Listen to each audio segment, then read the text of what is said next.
Welcome to Where Parents Talk. My name is Lianne Castelino. Our guest today is a school psychologist, educator, and academic coach.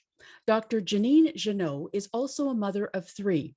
Her first book, called The Disintegrating Student, Struggling but Smart, Falling Apart, and How to Turn It Around, was published in 2021. She joins us today from Atlanta, Georgia. Dr. Jannot, thank you so much for being here. Thanks so much for having me, Lianne. I'd like to start by asking you if you could tell us what you believe are the key contributing factors to the performance culture and the achievement culture that we find ourselves in today. Well, the achievement culture has been on the rise for the last 30, 40 years. So I think we're just all feeling the pain of what's been happening over that amount of time. And, a lot of factors came together, again, kind of, I don't know, early 80s, mid 80s, things started to happen with parenting. There was a shift in parenting. A lot more women went back to work.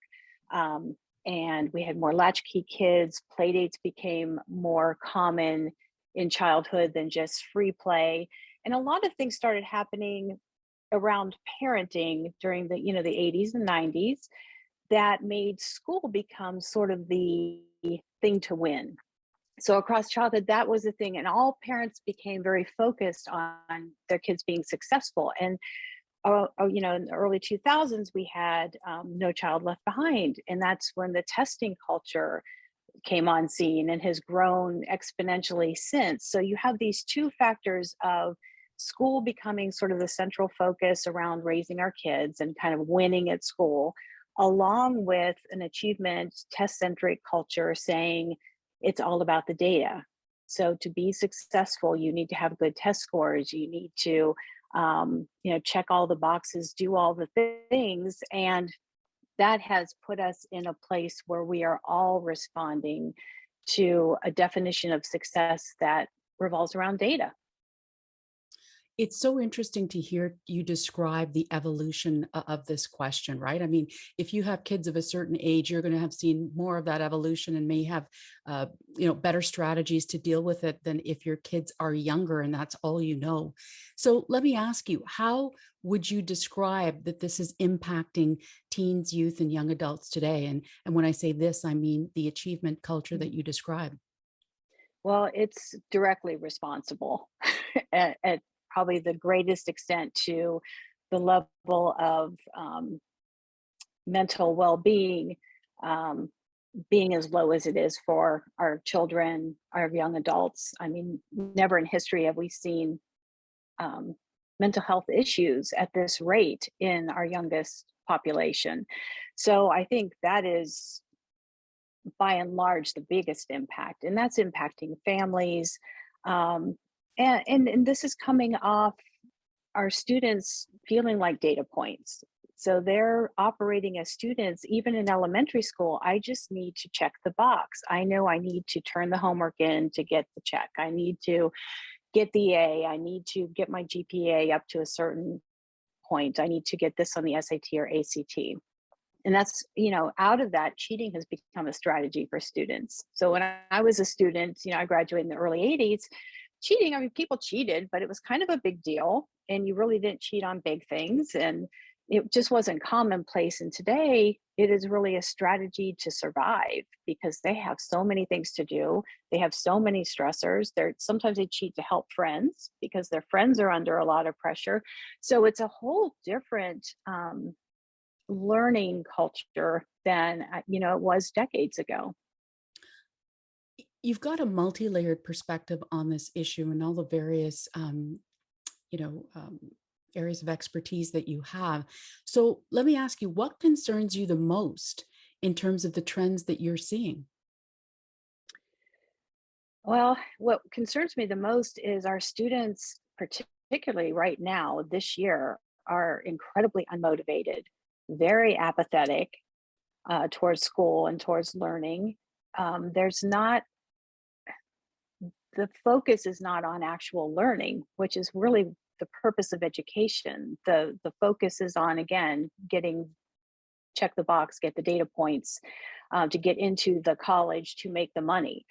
And that concerns me because I work with students from middle school, high school, young adults, and even into adulthood. I'll work with people, and I'm seeing people being very unfulfilled.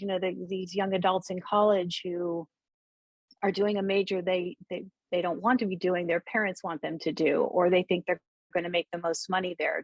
We're just kind of really losing our way. And again, I think all of that contributes to the mental health crisis we're having. Could you describe for us the impetus of your book, The Disintegrating Student? Well, it's a really strange way that I came about it. It came mostly from being a parent myself. I started teaching college when my youngest was in elementary school. My child was in middle school. My oldest was in high school. I'd just come off teaching preschool and I started teaching college. So at that time, I had this incredible bird's eye view of the entire trajectory of what's happening to our kids in education. And my background, my PhD is in child and developmental psychology, and I have a master's in school psychology. So I've always had this interest in both education and child development. So I was just blown away by what I was seeing, because in my college classrooms, I had these students who were so overwhelmed, were really lacking in so many skills. And I would start to help them and give them information. They'd be like, oh my gosh, I wish somebody would have told me this, when I was in high school. And I was like, me too. So that led me to start an academic coaching business, The Balanced Student, where I do help students in that way. And when I started doing that, I was really surprised by the types of students who were showing up as clients.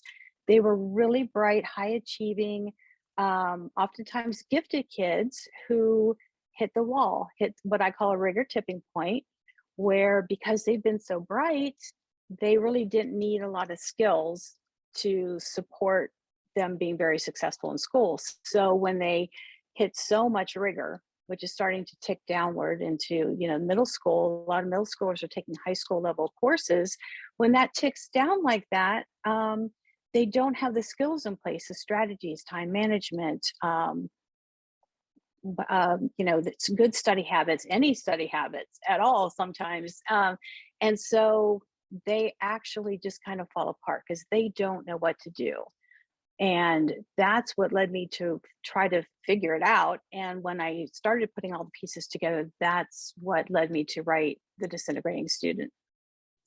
So, in what you just described, what would you say are the common pitfalls that parents might find themselves in, contributing directly or indirectly to their high achieving students suddenly, as you describe it, falling apart? What are parents contributing to that, if anything? Well, first, let me say, as parents, we are very well intentioned in what we do, because obviously we just want our kids to be successful. We love our children. So it's always coming from a place of love. The pitfall, and I write it, there's a whole chapter on this in the book, but um, the biggest contributor is this well intentioned helping that we do. And what I realized over the years is, again, we love our kids and we're trying to be helpful, but we actually, because of the influences that we're not even sometimes recognizing that are coming from the achievement culture and what the expectations are for our children to be successful, that puts us in a state of fear. And we start parenting from a place of fear, which is a huge pitfall, because that leads us down micromanaging, quote unquote helicopter parenting, checking those school portals, maybe helping our kids when they don't want our help, they haven't asked for our help. And when we do things like that, what we're doing is, over time, we're communicating to them, you can't handle it. And this is kind of influencing this sort of more fragile generation of kids, a little bit more immature, less responsible, because they have relied on their parents, kind of allowed them to take over all these things. So I think that's probably the biggest, um, again, very well intentioned, but it is the thing that is getting in the way of our kids' motivation. Because in order to be motivated as human beings, we need three things: we need to feel like we're in control, we need to feel like we're competent, and we need to feel connected. If you think about our students, they're real low on all those things. They don't have a lot of control. They don't feel competent.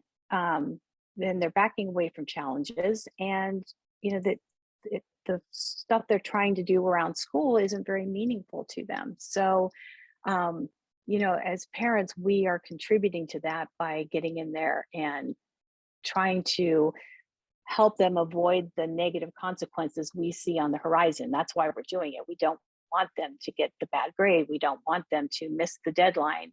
But in doing so, we're raising kids who aren't prepared to go out, go to college and make sure that they can be responsible and psychologically, from a mental health standpoint, handle, the stressors that come in the real world if they've been so protected in, middle school and high school.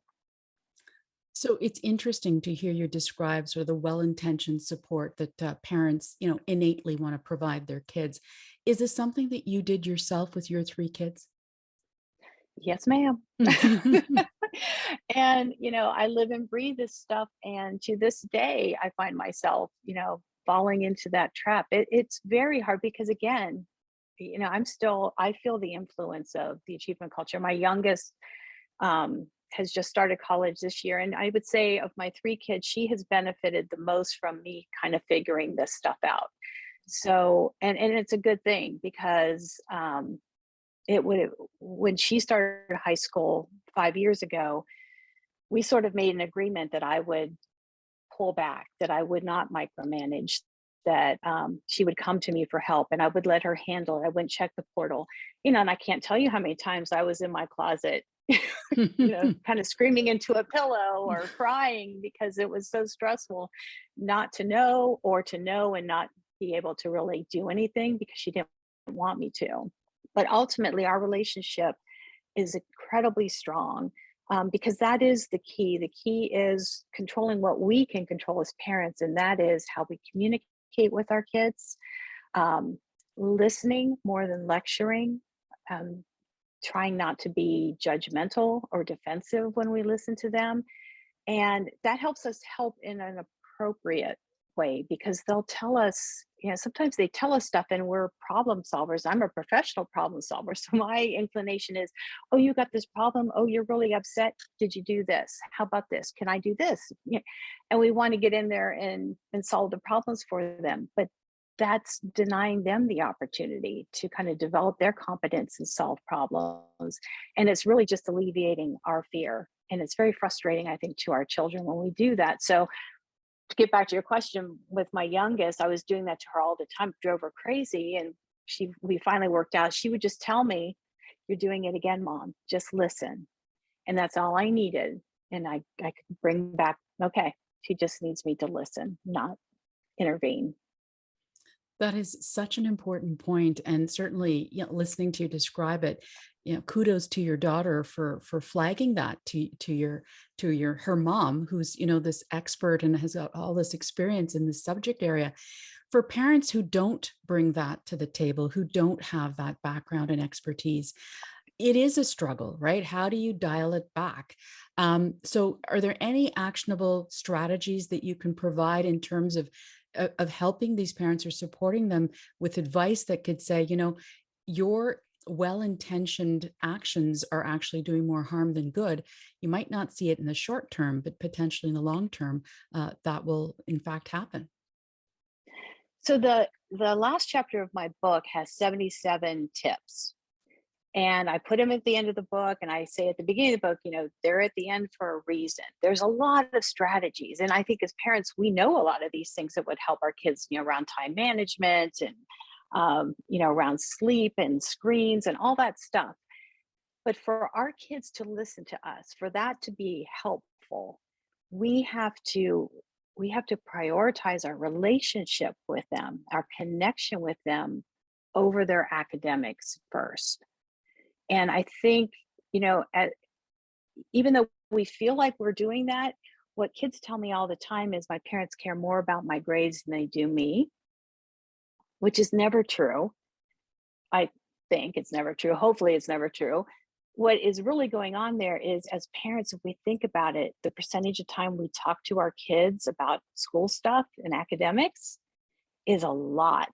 And if it's kind of over 50%, which that doesn't seem unlikely in a lot of cases, then their brains are just calculating, yeah, they talk about this a lot. This is what they value. This is what's important to them.